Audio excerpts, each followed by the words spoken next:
Je vous remercie. Je ne parle pas de ceux de l'IFDZ. Vous déjà, vous êtes dans la maison. Vous devez le faire. Mais quand je vis des RPGistes, comme les Benito, comme les Damaro, comme tant d'autres jeunes, Soussou et autres, que je ne connais pas, qui sont en train d'apporter leur soutien au président Soudan Diallo, j'ai compris que les Guinéens sont forts dans la tête. Et que ceux qui ont manipulé, monté, créé cette affaire d'intelligence artificielle, on a tout compris. On a tout compris. Mais vous allez échouer au fait. Est-ce que vous savez, il y a des vidéos en téléchargement. C'est ce qui les font peur. Alors, ils ont dit, essayons de mettre quelque chose en place pour ne pas que les gens disent que c'est nous seulement. Actuellement, il y a des négociations dans la sous-région, à l'international, pour repousser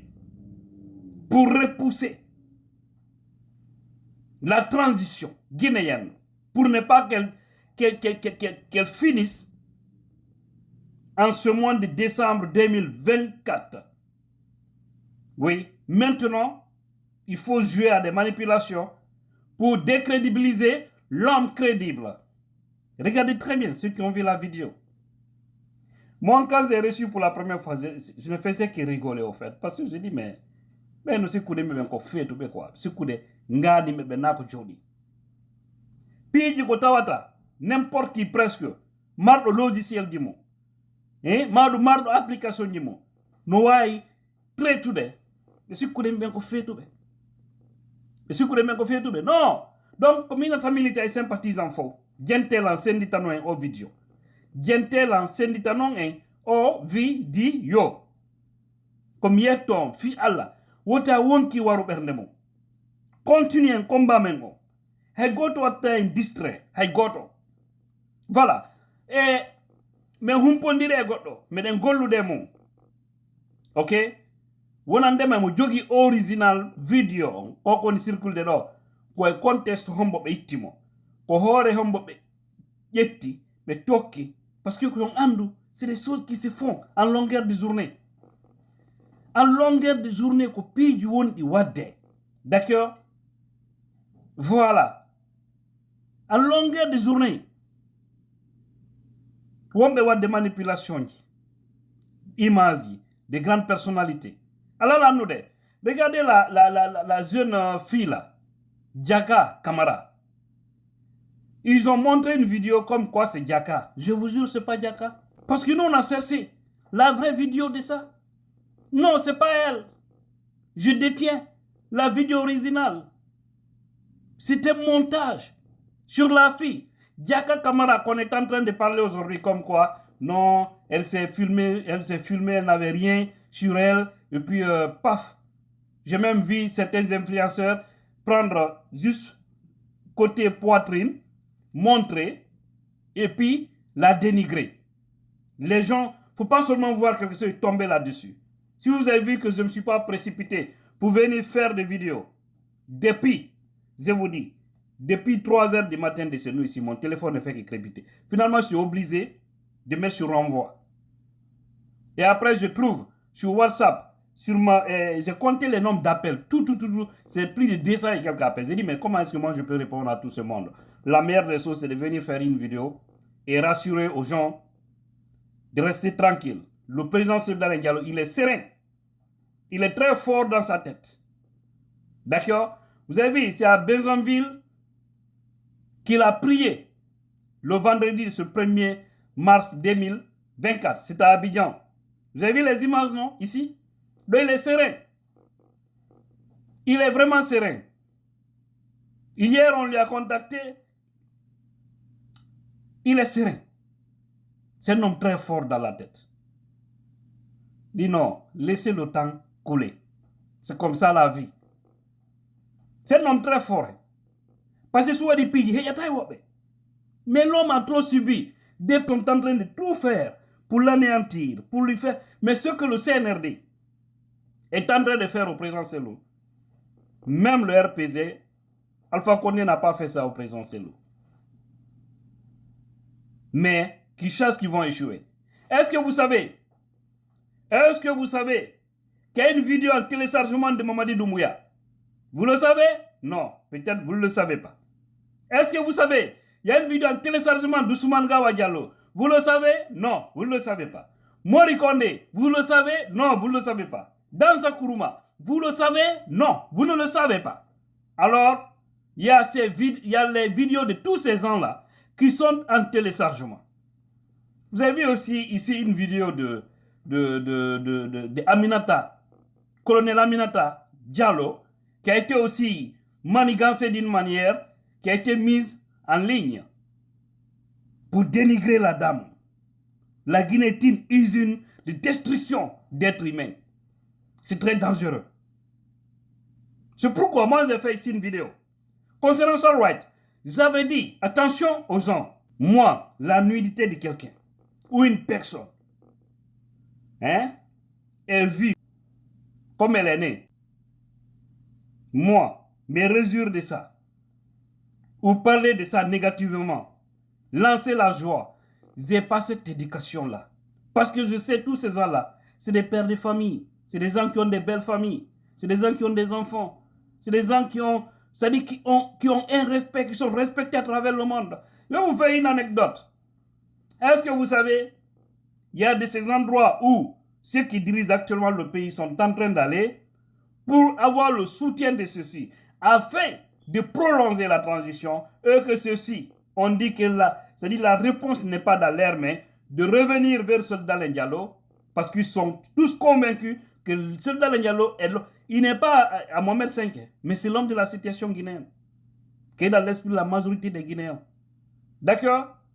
Donc, ils ont compris que non, ici, il n'y a aucun moyen, il faut détruire l'homme, il faut l'empêcher d'être candidat, il faut l'empêcher, il faut pousser même les militants de l'UFDG à lui détester. Vous ne pouvez pas. Tundo urti jonne kadi présidentiel dalen jallo dole wote njabu himbe daro tunnina horejo men on kellanen ben madum inde non mi découragé que non mi bernande suis fouti non mi ngomi mai yasel on fait on va taquer mon on fait du la ko nangyo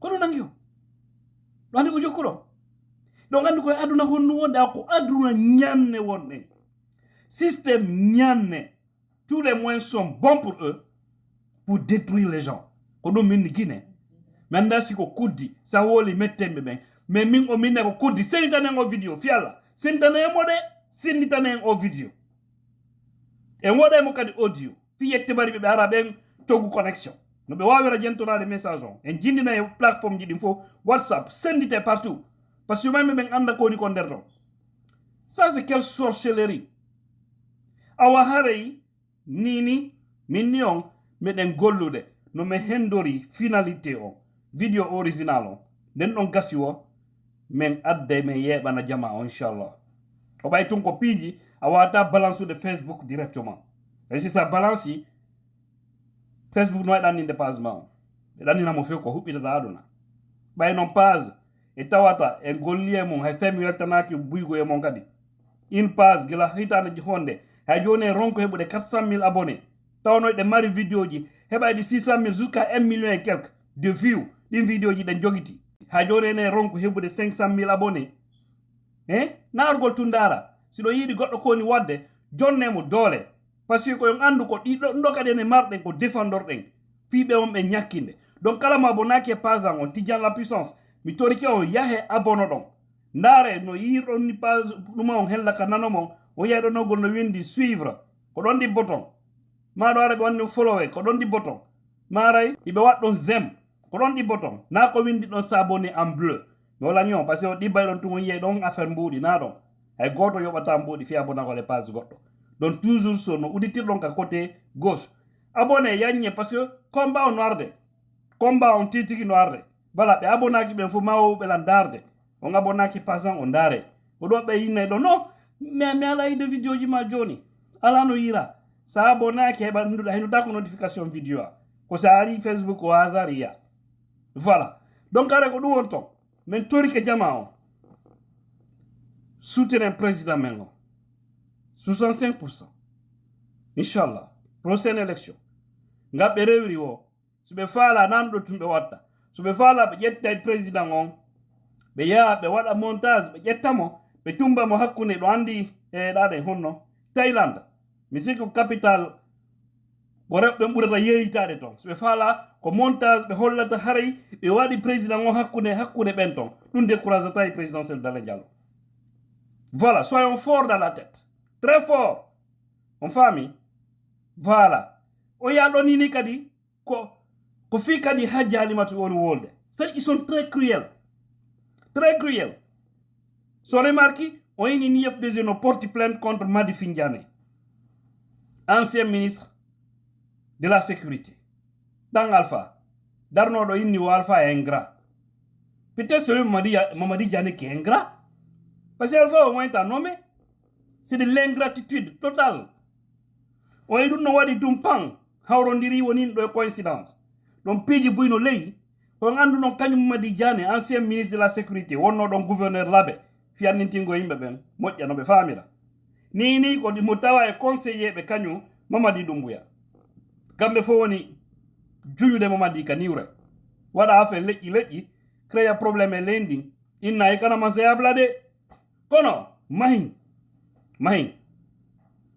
bueno dila me yal video ma ala no yiro mi nanta tu hunde mi ara paf miuko il faut que mi heba taw element ji fo jemma fo meden coordonnude ha ko hani ni mi ya hande mi yal golle jemma fo meden coordonde meden yewtude menen responsable de parti on au plus haut lieu donc ma pijidi ande konno duma norte voilà ko mona yewdi do ni meden immini yimbe parce que inu don no fami fimu mo Dakar in don yi video original mungon o wawi tude fekon e mudu parce que andi lawai ni jettude goddo ni ala mo cikka mo e salon buzinamo memminamo haray mo wadde mouvement di sikkay mo don haray wala do woni photo woni video mi wadi do nyande go cousine jonno do Amerique do e juldere mi etti photo makko julde on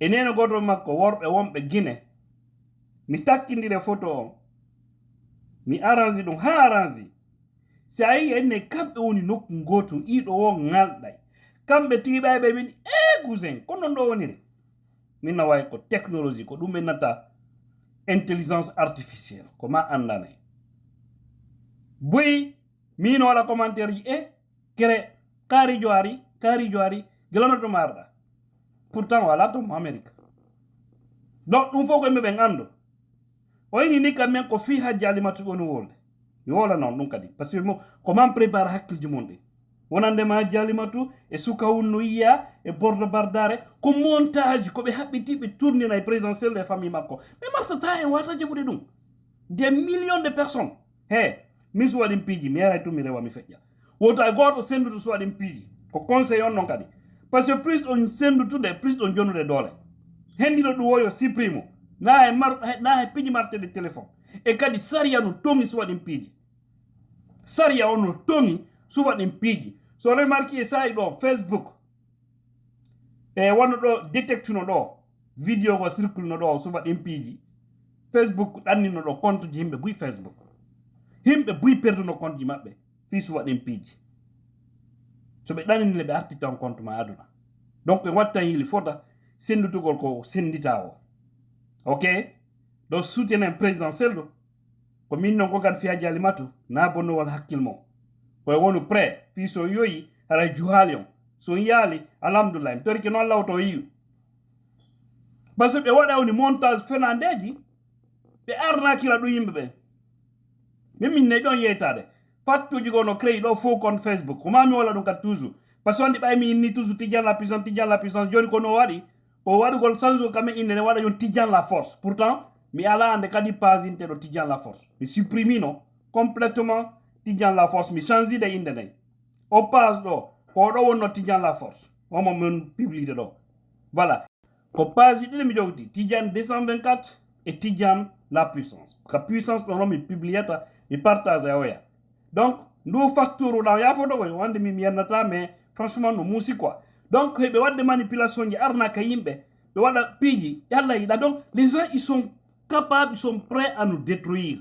Nano Yendjabou, ne tombons pas si bas, ok? Voilà, on est très fort. Mais Artoye, de nouvelles qui hebori wemodu, présidentiel, hibe jam, ko Abidjan be Julie, o Juma do hande, mais wala nyono, ko Abidjan be Julie. Merci vraiment à tous ces internautes, à tous ces journalistes, à toutes ces bonnes personnes qui ne cessent d'apporter leur soutien à notre président Sylvain Diallo. À mes frères et sœurs du RPZ. Parce qu'il ne faut pas te réjouir de ces situations pareilles. À l'époque où on a vu, c'était M. Alpha Condé. Ce que les avaient fait avec une fille. C'est très grave. Moi, je peux dénoncer des chefs. Je peux tout faire. Mais l'intimité d'une personne, je m'en fous. Je ne blague pas avec. Ça, right ici, beaucoup m'ont envoyé la vidéo. Je dis, mais ce n'est pas nécessaire. Laissez tomber. Je ne savais même pas que cela allait arriver. Il dit, c'est pas nécessaire. Bien que Charles White, quand il voit, c'est lui-même. Mais ce n'est pas nécessaire de se réjouir. On doit lui apporter tous nos soutiens. Et le procureur a porté plainte contre X, a porté plainte contre plein de gens. Tous ceux qui vont faire circuler ça publiquement, si on te voit, tu auras un problème avec la justice. Parce que c'est interdit. Par les lois internationales, l'intimité d'une personne est sacrée. Tu fais des diffamations, des montages d'images et autres. Tu colles sur une personne. Pourquoi? Ça vous donne quoi? CDD, mesdames et messieurs, bonata, kala militant du IFDZ, ko wonda wo, woni Guinée, woni Afrique de l'Est, woni Asie, woni Océanie, woni Europe, woni Amérique, iwtirem aw sel dalen diallo, ɓurten ɓantude fi maɓɓe. Voilà, oten jaɓuɓe rukaɓe. Ɓe liɓamanama suudu. Ɓe ƴetti dossier Air Guinée fenade ɓe bappiye maɓɓe. Ɓe puusiɓe ha ɓe yaltika leydi. Ɓe waranama militant ɓe dolle. On sikole ɗum koye neɗɗo kala heƴata. Woɓɓe ɗum harayno crise liɓiɓe. Hande ko ɗum ɗo, ɓawto mo yiɓe ka juulirde, ɓe woni tranquille, ɓe woni serein. Wandi ɓe jabatako, Allah non jabantoɓe. Ɗo enen kadi yimɓe maɓɓe ɓen, wona yen tewito. Woto goɗɗo aru tonnina baben ma, daroɗa ɗo e a défendude honneur maɓɓe on, par ce que ɗan jarana no woniri. Sa dari ka blamiɗon babe ma, ala joni ɓeya gonga. Donc na goto yaltuɗo e vidéo sabota présidentiel ɗum noon mi janoko ɗum nokio ɗum o yalte ɗum ko ɗum woni faɗere hakkille. Par ce que objectif maɓɓe non. Par ce que kamɓe ɓe wonda e président o wi ko décourage go jama o ha ko ɗo noon hollete solidarité o. Menen déjà dimanche saro ɗo men joƴƴina e fédération IFDG o nouveau bureau o. Golle ɗe noon titi kadi fuɗɗo. Men nodditi kala wonɗo e nder New York are en face julirde nden Fouta Islamic Center takko ɗon. Voilà, sal janono ɗon ko ɗon min waɗata e dimanche 3 mars 2024 partir de 18h foppuno sabba. Voilà, CDD meɗen ɓawamo. Voilà, ko ɗum won ton. Merci, Tidjala la puissance pay kumɓe kema ya kansan i tugue i bammone en ko menen min gaccata yo Allah moƴƴina en.